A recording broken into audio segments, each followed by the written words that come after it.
सुमन जी, आप ये बताइए कि इंटरनल सर्वे बता रहे हैं, आप लोग दिल थाम करके इंतजार कीजिए। सुमन का इंटरनल सर्वे जो है ये कौन किसका है? अभी सुमन जी बताएंगे कि कौन किसकी गोभी खोद रहा है। जी गोभी किसका? देखिए, मैं उस एजेंसी का नाम नहीं बताऊंगा, लेकिन उन्होंने लिस्ट में मुझे दे दिया है, तो मैं आपको बता ही देता हूं। और इसको अभी कुछ देर बाद या कुछ 2-3 घंटे बाद अलग अलग एजेंसी के जरिए आपको मिल जाएगी।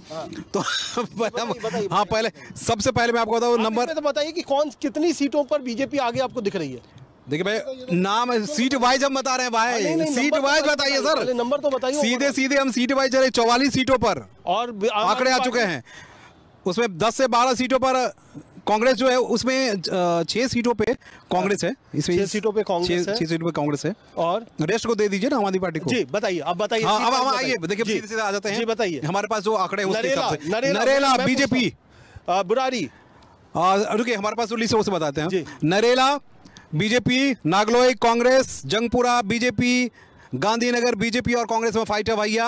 कालका जी आप और कांग्रेस में, रमेश जी हैं तीसरे पोजीशन में फिलहाल चल रहे हैं। उत्तम नगर में बीजेपी आगे है अभी के समीकरण के साथ। कस्तूरबा नगर में कांग्रेस आगे है। शाहदरा में बीजेपी और आपके बीच में टक्कर है। तिमारपुर में बीजेपी आगे है। रोहिणी में बीजेपी आगे है। द्वारका में बीजेपी आगे है। सीमापुरी में कांग्रेस नंबर 1 पे है। मटिया महल में कांग्रेस नंबर 1 पे है। कृष्णानगर में बीजेपी नंबर 1 पे है। कोंडली में बीजेपी नंबर 1 पे है। गोंडा में बीजेपी नंबर 1 है। ब्रिजवासन में बीजेपी नंबर 1 है।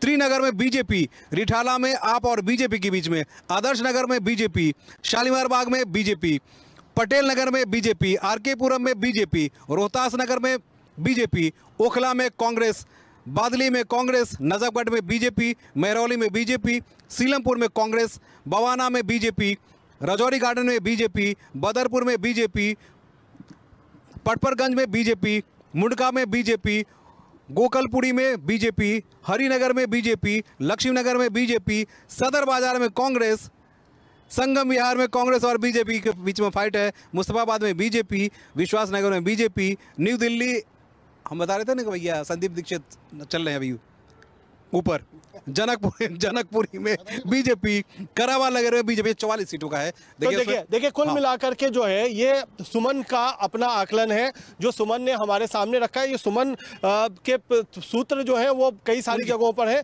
और सुमन ये पूरा आकलन कर रहे हैं क्या कि इतनी सीटों पर है। नंबर 1 कौन है? नरेला नंबर 1 कौन है? बीजेपी का आप बताया जा रहा है। उसके बाद बादली में कौन है नंबर 1? बादली में जो तीनों में मुकाबला। नंबर 1 बताओ ना। नंबर 1 पे उसका कोई पता नहीं चलेगा। रिठाला में बीजेपी का है। कुलवंत राणा। जाटों की वजह से तो नहीं कर रहे हो? नहीं, ऐसा नहीं है ना, ऐसा नहीं होना चाहिए। बवाना में कौन ऊपर है? बवाना तो ऐसी सीट है, उसमें मैं बीजेपी बता रहा हूँ। उसमें बीजेपी बता। मुंडका में क्या चल रहा है? मुंडका में जो है ना वहाँ भी बीजेपी आ रही है। सारे जाटी लड़ रही है, ये भी बता। किराड़ी में क्या चल रहा है? किराड़ी में जो है ना आम आदमी पार्टी अब है। आम आदमी पार्टी है। और आपको नांगलोई जाट में क्या कौन सा मुकाबला? कोई भी जीत सकता है। इसके अलावा जो हमारे पास जो पुराने नहीं मैं आ रहा हूँ आपके पास आ रहा हूँ। गाँव की सीट तो मैं खत्म करूँ इनके से, फिर मैं आपके पास आऊंगा। उसके बाद आप बताओ बिजवासन, नजफगढ़, मटियाला। हमें नजफगढ़ में जो बीजेपी अब बताई जा रही है। बिजवासन में मुकाबला, तिकोना मुकाबला है। मतलब जहाँ भी आप कर रहे हो जहाँ वहाँ पे कांग्रेस का कुछ उम्मीद है कि नहीं है? हाँ बिल्कुल है, उम्मीद है। बिजवासन में उम्मीद है और कहीं उम्मीद है? अपने नांगलोई में क्या उम्मीद है? हाँ, नांगलोई उम्मीद है, थोड़ी बहुत महरौली। बादली में भी उम्मीद है? हाँ, बादली में भी, महरौली में भी है। द्वारका में क्या चल रहा है? द्वारका में बीजेपी थोड़ा सा बताई जा रही है। विनय मिश्रा हार रहे हैं? हाँ, हार सकते हैं। हार सकते हैं। वहाँ राजपूत लड़ रहे हैं, वहाँ जाट नहीं लड़ रहा है चुनाव। ये भी बता। ये बात सही है। और बताओ, आप आगे बताओ। और पालम है। पालम में क्या है? पालम में भी थोड़ा सा बीजेपी को अब बताया जा रहा है। अब बताया जा रहा है। जी, इन्होंने जो आंकलन किया, इन्होंने 8 सीटों में बताया कि बीजेपी अप है, 2 में जो है टक्कर है और 1 में आप आगे है। बाकी मतलब इन्हीं के आंकलन। तो ये मोटे तौर पे आप समझ जाओ कि बीजेपी आगे है ग्रामीण।